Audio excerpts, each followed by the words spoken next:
ఏమి వెతకాలనే విషయాన్ని మనము కొన్ని విషయాల్లో దేవుని యొక్క వాక్యం నుంచి మనం నేర్చుకుందాం.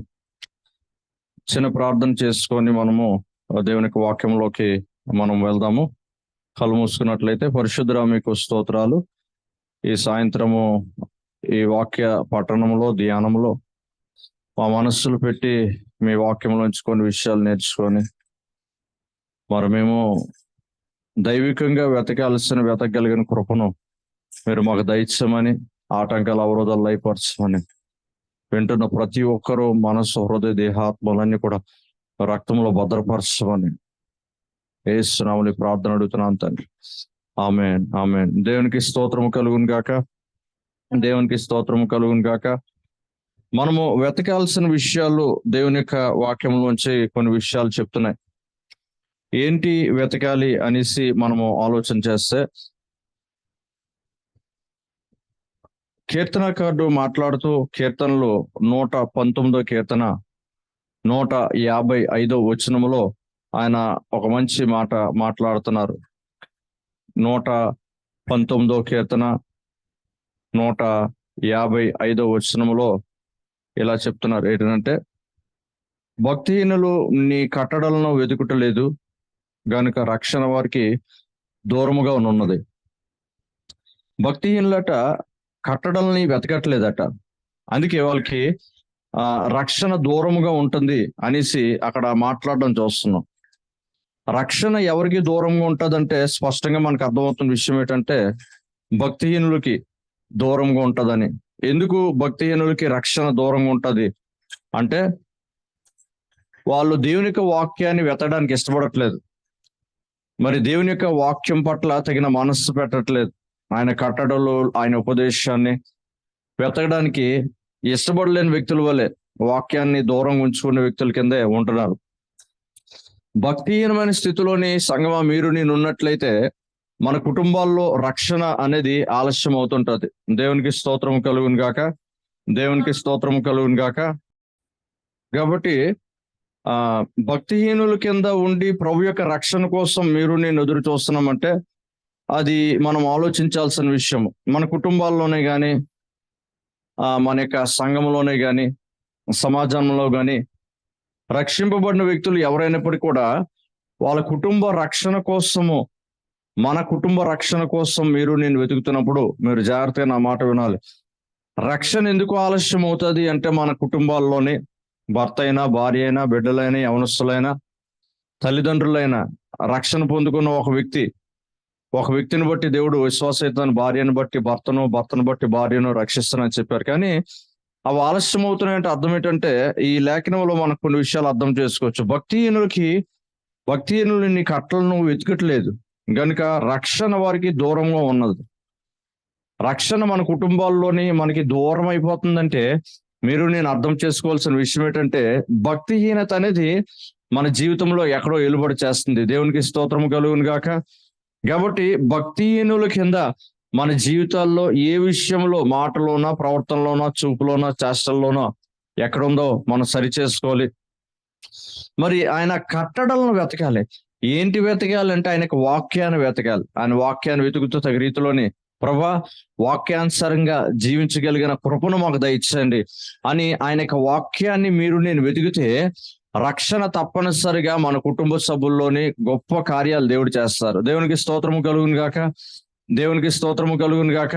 ఈరోజు భక్తిహీనుల కింద మనం ఎవరు కూడా ఉండకూడదు, కానీ ఆయన యొక్క కట్టడలు వెతికే వ్యక్తి కింద మనం ఉంటే దేవుని యొక్క కార్యాలు మన జీవితాల్లో జరుగుతాయని దేవుని లేఖనాలు సెలవిస్తున్నాయి.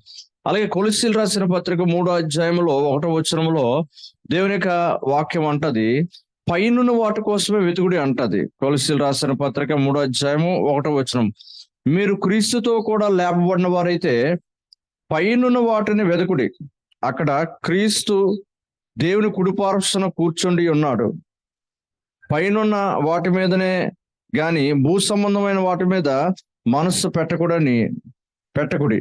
ఏలయనగా మీరు మృతి పొందితిరి, మీ జీవము క్రీస్తుతో కూడా దేవుని యందు దాచబడి ఉన్నది. దేవునికి స్తోత్రము కలుగును గాక.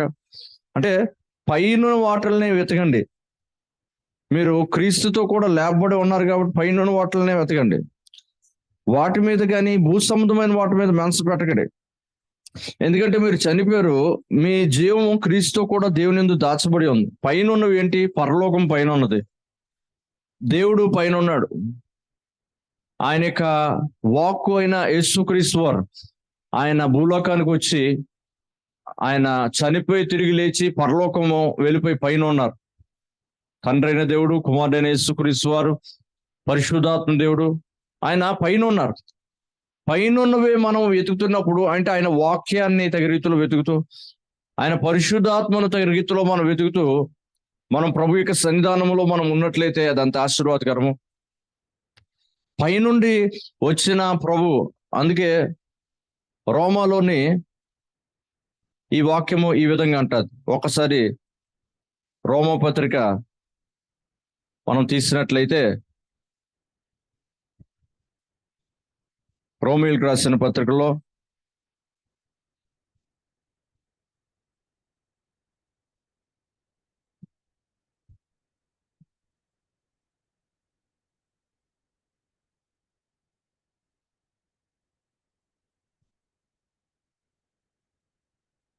రోమపత్రిక 10వ అధ్యాయము 6వ వచనం నుంచి, అయితే విశ్వాస మూలమగు నీతి ఈలాగు చెప్పుచున్నది, ఎవడు పరలోకములోనికి ఎక్కిపోవును అనగా క్రీస్తును క్రిందికి తెచ్చుటకు, లేక ఎవడు అగాధములోనికి దిగిపోవును అనగా క్రీస్తును మృతుల్లో నుండి పైకి తెచ్చుటకు అని నీవు నీ హృదయములో అనుకోనవద్దు. అంటే పైనున్న వాటిల్ని వెతుకుడి అంటే లేఖనము అంటున్నట్లు యేసు ప్రభు పరలోకంలో ఉన్నారు కాబట్టి పరలోకం వెళ్ళిపోయి వెతకమనే ఉద్దేశం కాదు.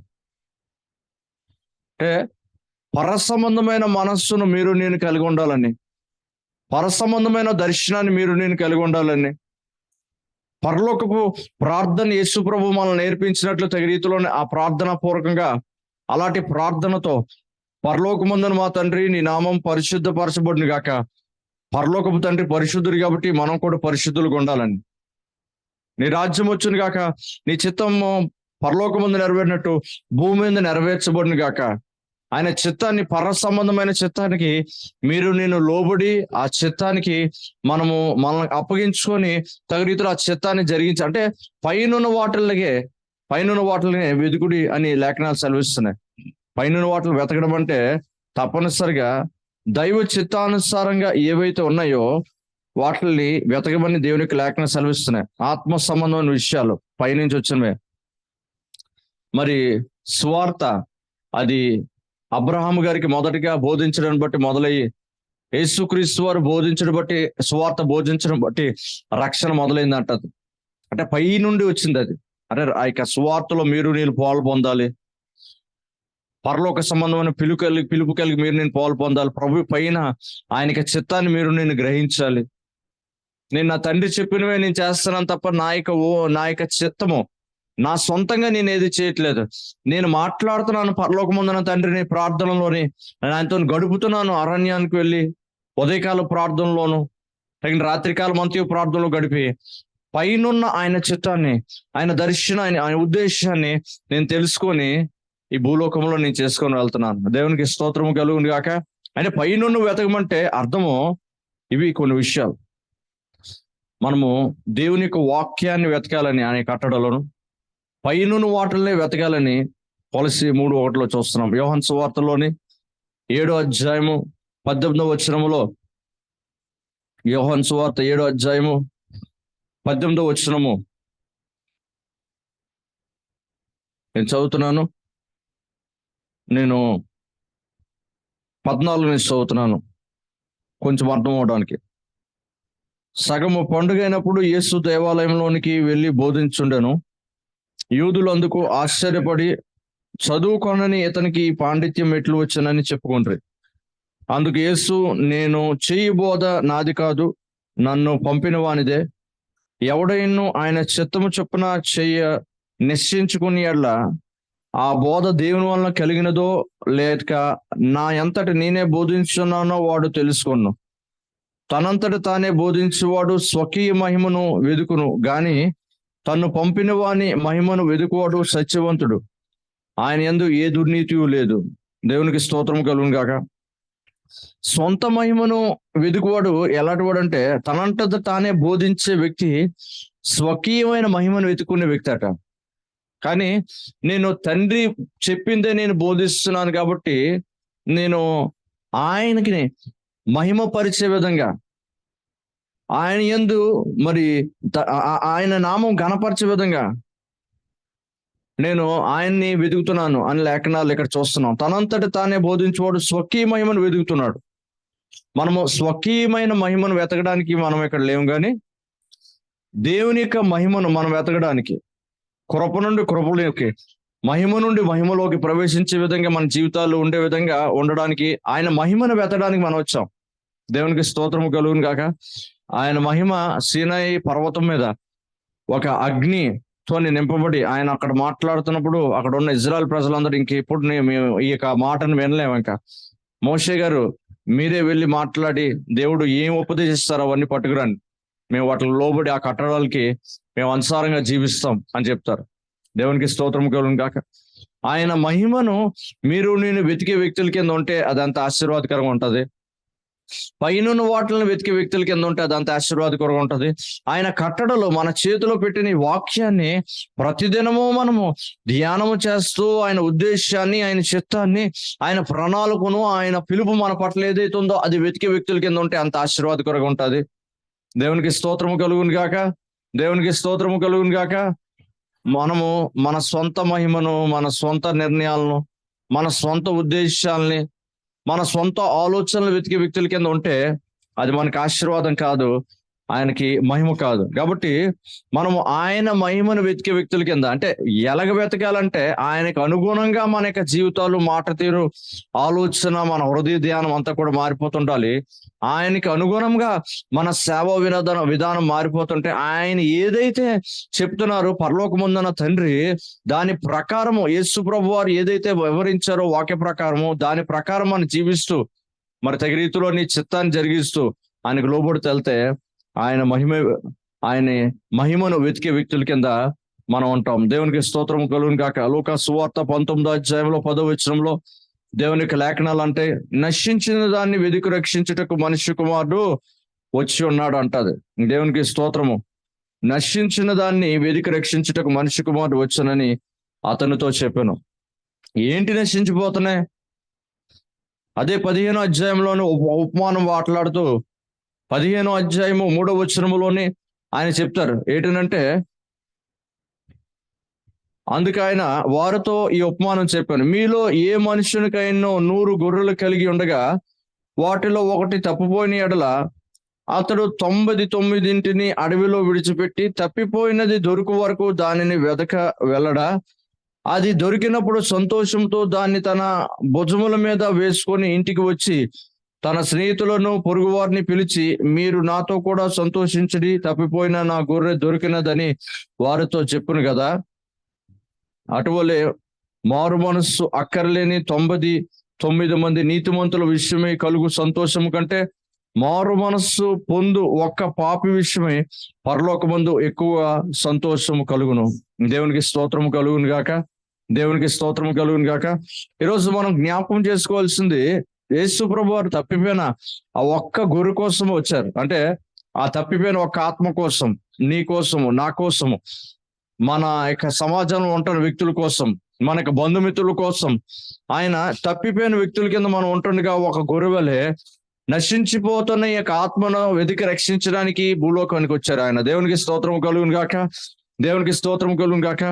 మనం కూడా ఆ విధంగా వెతికే వ్యక్తుల కింద మనం ఉండాలి. నశించిపోతున్న మన బంధుమిత్రులే కానీ, నశించిపోతున్న మన యొక్క రక్త సంబంధులే కానీ, రక్షించిపోతున్న ఇరుగు పొరుగు వారే కానీ, శ్రేయోభిలాషులే కానీ, వారి కోసం ప్రార్థన చేయాలి. వారి కోసం కన్నీళ్లు కార్చే విధంగా ఉండాలి. వారిని ఏదో విధంగా ప్రభు యొక్క శుభవార్త ప్రకటించి, ప్రభు ప్రేమను తెలియజేసి, లేదంటే ప్రభు యొక్క ఆశ్చర్య కార్యాలు మన జీవితాలు ఏ విధంగా చేశారో సాక్ష్య రూపంలో తెలియజేసి ఆ నశించిపోతున్న ఆత్మను వారి తగిన రీతిలోని ప్రభు సన్నిధిలో నడిపించే వ్యక్తుల కింద మనం ఎప్పుడైతే ఉంటామో అది సరైన వెతుకులాట. సరిగ్గా మనం వెతుకుతున్నామని అర్థం. దేవునికి స్తోత్రము కలుగును గాక. దేవునికి స్తోత్రము కలుగును గాక. కాబట్టి నశించిపోతున్న మనల్ని ఆయన వెతికి రక్షించడానికి ఈ భూలోకానికి వచ్చి ఉన్నారు. అందరూ కూడా వెతుక్కుంటూ మరి వారి విశ్వాసంలోని వారు వెతుక్కొని వెళ్తే మనల్ని వెతుక్కుంటూ యేసు ప్రభువు వారు రావడం ఎంత మరి మరి ఏమంటారంటే అది ఎంత ప్రేమని వ్యక్తపరచడము. ఆయన శరీరధారి మన మధ్య నివాసం ఉండిన అంటది. ఆయన వాక్యమే శరీరధారి. దేవునికి స్తోత్రము కలుగును గాక. హల్లెలూయా. ఆయన మన కోసము వెతుక్కుంటూ వచ్చినప్పుడు మనం తప్పనిసరిగా నశించిపోతున్న వ్యక్తుల పట్ల ఒక బాధ్యతను భారమును కలిగి ఆయనలాగే వెతుకుతూ యేసుక్రీస్తు నామములో వెళ్దుము గాక. ఆమేన్, ఆమేన్. మరి అలాంటి మనస్సు మన జీవితాల్లో అధికమైపోవాలి. మనం కూడా నశించిపోతున్న వ్యక్తుల్ని వెతకాలి. కీర్తనకారుడు 119 అధ్యాయంలో 10వ వచనంలోని కీర్తనలు 119 10వ వచనంలో ఆయన ఈ విధంగా చెప్తారు. ఏంటంటే, నా పూర్ణ హృదయంతో నిన్ను వెతికి ఉన్నాను, నన్ను నీ ఆజ్ఞలు విడిచి తిరగనీయకము. ఆయన పూర్ణ హృదయముతో ఆయన వెతుకుతున్నారట. నీ ఆజ్ఞలు విడిచి నన్ను తిరగనివద్దు ప్రభువా అని దావీదు గారు ప్రార్థన చేసుకున్నారు. అంటే పూర్ణ హృదయంతో వెతకడం ఉంటుంది, మరి ఏదో మామూలుగా వెతకడం ఒకటి ఉంది అనేది మనకు అర్థమవుతుంది. దేవునికి స్తోత్రము కలుగును గాక. హల్లెలూయా, హల్లెలూయా. మనము కూడా పూర్ణ హృదయంతో వెతికే వ్యక్తుల కింద ఉండాలి.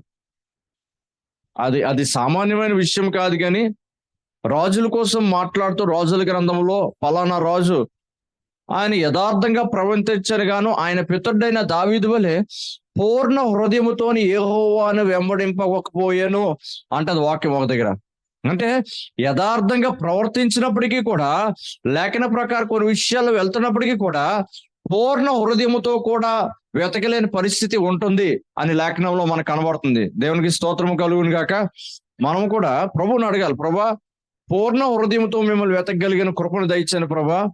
మరి మీ యొక్క ఆజ్ఞలను విడిచి నన్ను తిరగనివ్వకండి. మీ వాక్యాన్ని విడిచి, మీ ఉపదేశాన్ని విడిచి, మీ ఆత్మను విడిచి నన్ను తిరగనివ్వకండి ప్రభా. దయించి ప్రభా రీతిలో మీ ఆజ్ఞలు గట్టిగా పట్టుకుని వ్యక్తికి నేను ఉండడానికి సహాయం దయచండి. దేవునికి స్తోత్రము కలుగును గాక. కాబట్టి పూర్ణ హృదయంతో మనము ఆయన వెంబడిస్తున్నామా, ఆయన్ని వెతుకుతున్నామా? ముఖ్యంగా పూర్ణ హృదయంతో ప్రార్థన చేయాలండి. మనం ప్రార్థన చేసుకోవాలి. మనము ఉన్నవారము వింటున్న వారం ఎవరైతే ఉన్నామో ప్రార్థన చేసుకొని ప్రభువుని అడగాలి. ప్రభా పూర్ణ హృదయంతోని ఒక ప్రశ్న వేసుకొని ప్రార్థన చేసి ప్రభువుని అడగాలి. నేను పూర్ణ హృదయంతో నేను వెంబడిస్తున్నానా ప్రభా? పూర్ణ హృదయంతో ప్రభా నేను మిమ్మల్ని వెతుకుతున్నానా ప్రభా? కృప చూపించండి ప్రభా అనేసి ప్రభు సన్నిధిలో మనము వెదగవలసిన వారు ఉన్నాం. దేవునికి స్తోత్రము కలుగును గాక. దేవునికి స్తోత్రము కలుగును గాక.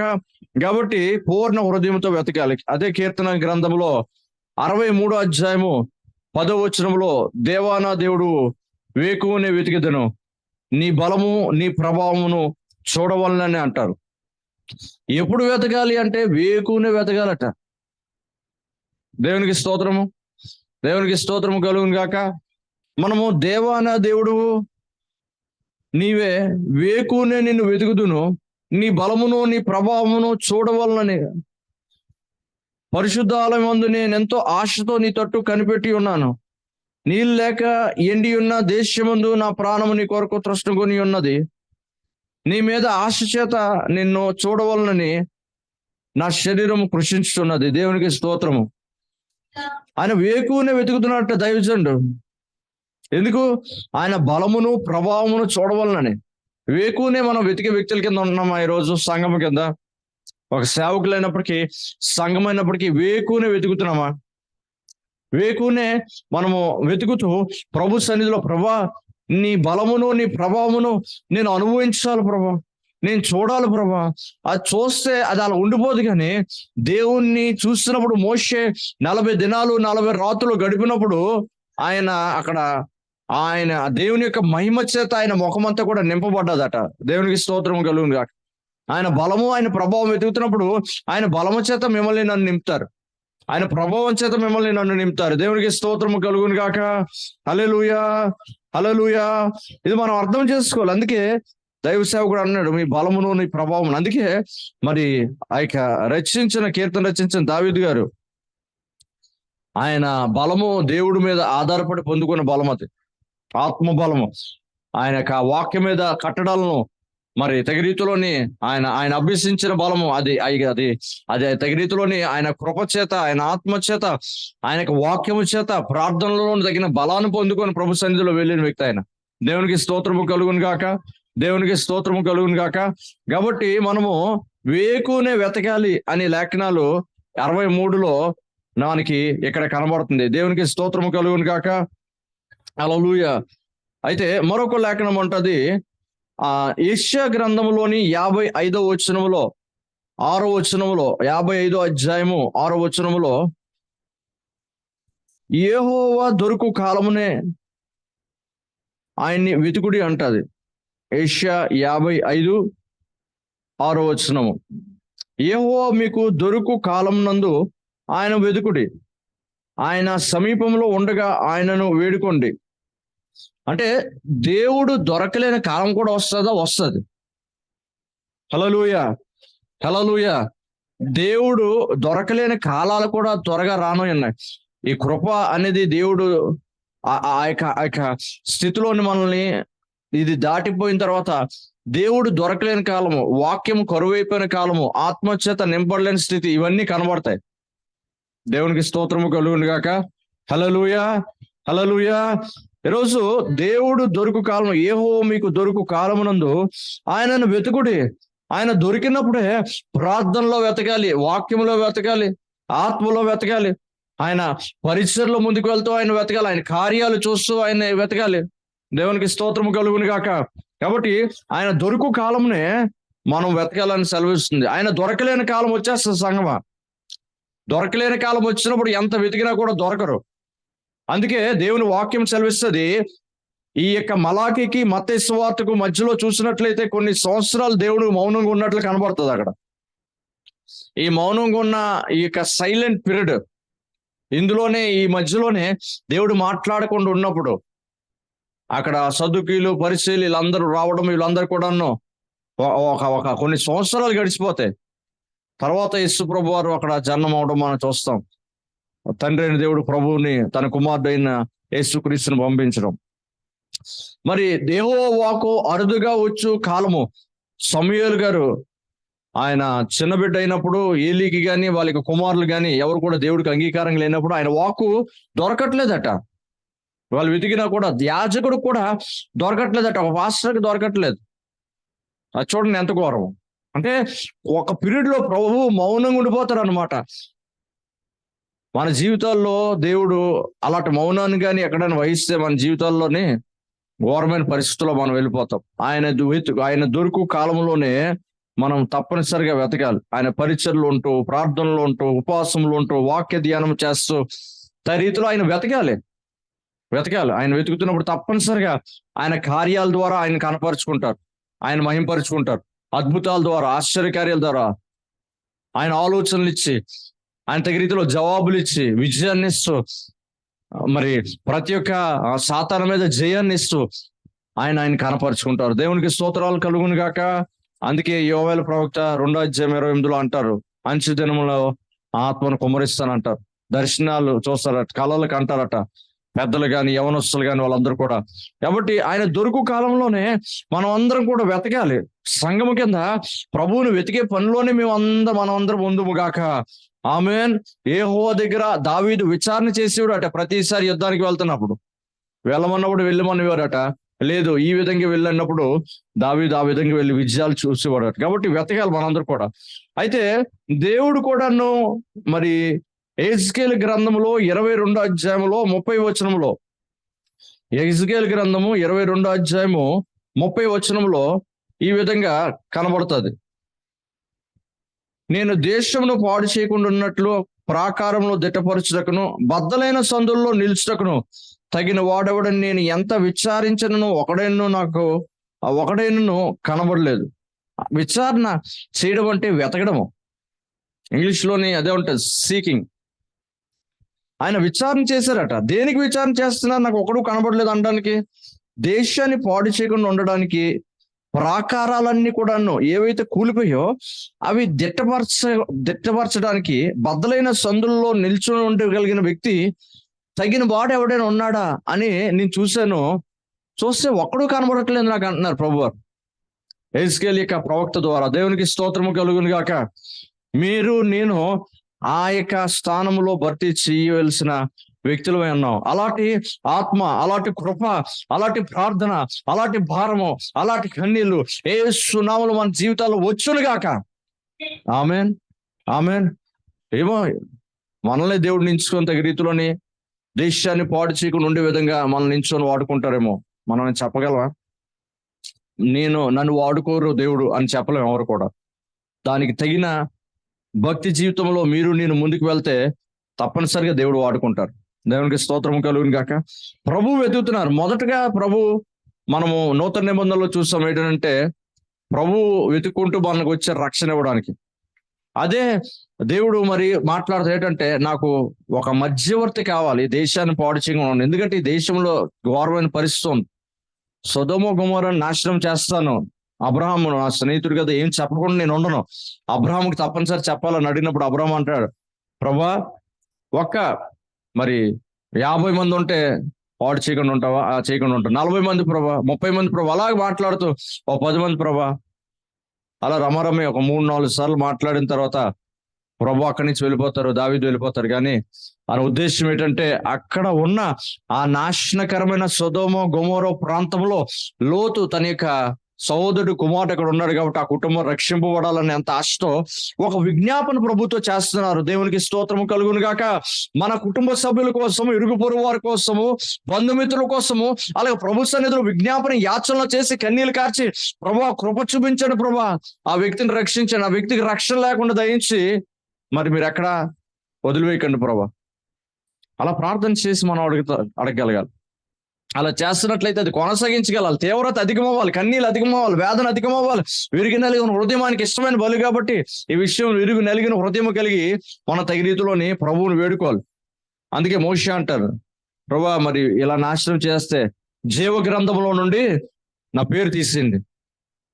నేను ఎవరి మీద కనికరం చూపిస్తాను, ఎవరి మీద కనికరం చూపిస్తాను, కానీ సరే నువ్వు వెళ్ళు అనేసి ప్రభు చెప్తారు. అక్కడ ఎవరిని శిక్షిస్తాను వాళ్ళని శిక్షిస్తానులే అని చెప్పి మోషేకి సంజయించి పంపించడం చూస్తాం అక్కడ. కాబట్టి ఒక మధ్యవర్తిని, ప్రార్థన చేసే వ్యక్తిని, ఒక కావలికాయ వ్యక్తిని దేవుడు వెతుకుతున్నప్పుడు మీరు నేను కనబడే వ్యక్తుల కింద, అర్హత పొందే వ్యక్తుల కింద మనం ప్రభువు కనబడాలి. దేవునికి స్తోత్రము కలుగును గాక. దేవునికి స్తోత్రము కలుగును గాక. కాబట్టి ప్రభువుని అడుగుదాం, ప్రభా ఒక మధ్యవర్తిత్వం కింద ఒక కావలి కాయవాడు వలె ఉండడానికి సాయం తెచ్చింది. ఇంకా ఏం వెతకాలి అంటే ప్రభువు వెతికారు, మనం వెతకాల్సిన మనం చూస్తాము. మత్తయి సువార్త 6:33 దేవుని యొక్క వాక్యం అంటది, మొదటిగా ఆయన నీతిని రాజ్యాన్ని వెతకమని, అప్పుడు మనకి అన్ని అనుగ్రహింపబడతాయి. దేవునికి స్తోత్రం కలుగును గాక. మరి నీతిని రాజ్యాన్ని మనం వెతికితే మనకు అనుగ్రహింపబడతాయని వాక్యం సెలవిస్తుంది. కాబట్టి మీరు ఆయన రాజ్యమును నీతిని వెతుకుడి, అప్పుడు అన్నీ మీకు అనుగ్రహింపబడును. ఏవన్నీ అంటే మన వస్త్రములైనా, మనకు కావాల్సిన అవసరతలైనా, పరిస్థితులైనా, ఏవైతే కావాలో మనము అడగక మునిపే ఆయన మనకి ఇస్తారట. అడగక మునిపే, మన నోటు రాక మునిపే మన అక్కర్లన్నీ తీర్చే దేవుడట. మరి ఎందుకు అడగాలంటే ఒక సంబంధము మీకు నాకు కలిగిన వ్యక్తుల కింద, లేకపోతే ఒక తల్లికి బిడ్డలకి కలిగిన వ్యక్తుల కింద ఉండాలంటే బిడ్డ అడుగుతాడు, అమ్మా నాకు ఆకలి వేస్తుంది, నాన్న నాకు ఇది కావాలి.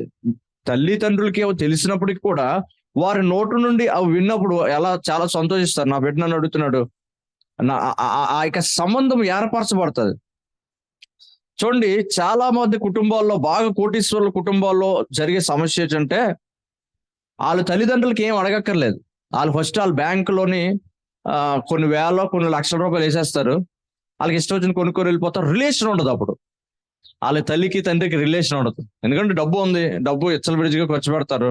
తర్వాత మందుకి అలవాటు అవుతుంది, డ్రగ్స్కి అలవాటు అవుతుంది, తాగుడికి అలవాటు అవుతుంది, పాపము చేయడానికి, విచారాలు చేయడానికి అలవాటు అవుతుంది, స్నేహితుల మీద దృష్టి పెడతారు, స్త్రీలు వ్యామోహం, పురుష వ్యామోహం, ఇంకా సర్వనాశనం చేసుకుంటారు. ఇంకా తల్లిదండ్రులు చెప్పిన మాట వినలేనంత పరిస్థితిలోకి వచ్చేస్తారు. వీలైతే అలా జీవితాలనే నాశనం చేసుకొని అంతమందించుకుంటారు. లేదంటే ఇంకేదో చేసి వాళ్ళు ఇరుకును పడిపోతారు. కోటీశ్వరుల కార్లు ఇచ్చిన తర్వాత ఇష్టారాజ్యంగా తాగిసెళ్ళి కార్లతోని ఆ రోడ్ల మీద, ఫుట్పాత్ల మీద ఎక్కించి గుద్దేసి ఎంత అల్లకొలంలో వాళ్ళకి తగిన రీతిలోని తల్లికి తండ్రికి తగిన సంబంధం వాళ్ళకి ఉండదు. ఎందుకంటే వాళ్ళకి డబ్బులు ఎప్పటికప్పుడు ఇచ్చేస్తున్నారు కాబట్టి వాళ్ళు అడిగే విధానం ఉండదు.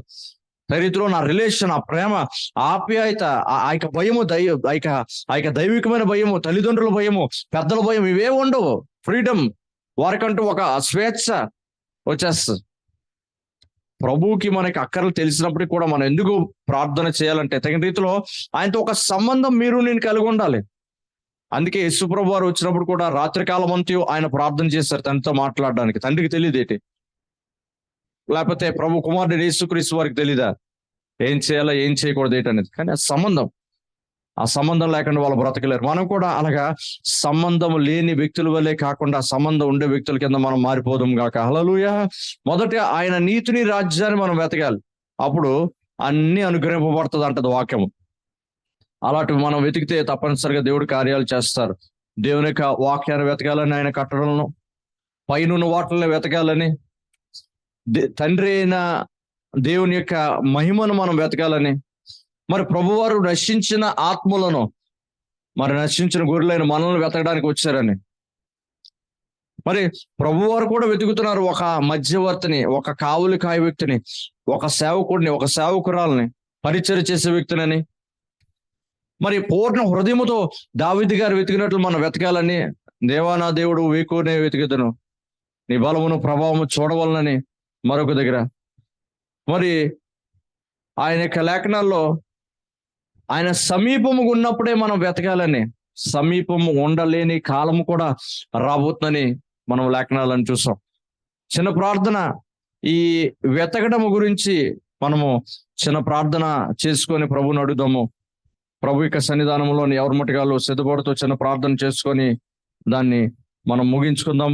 తప్పనిసరిగా మనము పైనున్న వాటిని వెతుకుతూ దేవుని యొక్క నీతిని, రాజ్యాన్ని వెతుకుతే, మనము అడుగుతున్నప్పుడు ఆయన యందు మన యందు ఆయన వాక్యం నిలిచి ఉండినట్లయితే, ప్రభా మా ఇళ్లలో సమస్య ఉంది, విడుదల కావాలి, విమోచన కావాలి, రక్షణ కావాలి, ఈ విషయాల్లో అద్భుత కార్యము కావాలి ప్రభా, మీరు చేయండి ప్రభా. నీ కన్నీళ్ళు కార్చే వ్యక్తిని ఎక్కడ దాటిపోయే దేవుడు కాదు కాబట్టి ప్రభువుని అడుగుదాం. ప్రభా మీరు ఒక్కరే చేయగలరు, ఇంకెవరు కాదు ప్రభా. అదే అడగండి. ఆన్లైన్లో ఉన్న, ఆఫ్లైన్లో ఉన్న, ఈ వర్తమానం వింటున్న ప్రతి సేవకులు, ప్రతి ఒక్క సహోదరి సహోదరులు ఎవరైనప్పుడు కూడా అదే అడగండి. ప్రభా మీరు తప్ప ఇంకెవరు చేయలేరు. అది విశ్వాసం అంటే. ఆయన తప్ప ఇంకెవరు నన్ను స్వస్థపరచలేరు అని రక్తస్రావం కలిగిన స్త్రీ 12 సంవత్సరాల నుంచి అనుకుంది, స్వస్థత వచ్చింది. ప్రభు అన్నారు, నీ విశ్వాసం నేను స్వస్థపరిచిందమ్మా, నేను చేయగలను, నమ్ముతున్నాను ప్రభా. ఆయన విశ్వాసం ఉంచాలండి.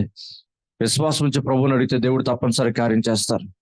మనం ఏది వెతకాలో దైవికమైన విషయాలు మనం వెతకడం మనం నేర్చుకుంటే తప్పనిసరి మన అవసరతలన్నీ క్రీస్తు మహిమలో తీర్చబడతాయి. ఏ సమస్యల్లో ఉన్నా, ఏ బాధతో ఉన్నా, ఏ వేదనలో ఉన్నా ఆయనకు మొర పెడితే ఆయన ఉత్తరిస్తారు, విడుదల చేస్తారు, విమోచిస్తారు. భయపడకము, నేను నీకు తోడి ఉన్నానని చెప్తారు. ఆయన దక్షిణ హస్తాన్ని మన మీద ఉంచుతారు, ఆయన బాహుబలాన్ని ఉంచుతారు, మనల్ని హెచ్చిస్తారు, బలపరుస్తారు, దుష్టుని తప్పిస్తారు. నూతన కార్యాలు మన హృదయాల్లో, మన మనస్సుల్లోని, మన జీవితాల్లో, మన కుటుంబాల్లో చేస్తారు. నమ్మితే దేవునికి మహిమను చూస్తాం. దేవుని యందు నమ్మిక ఉంచుతాం. ప్రార్థన చేసుకుందాము.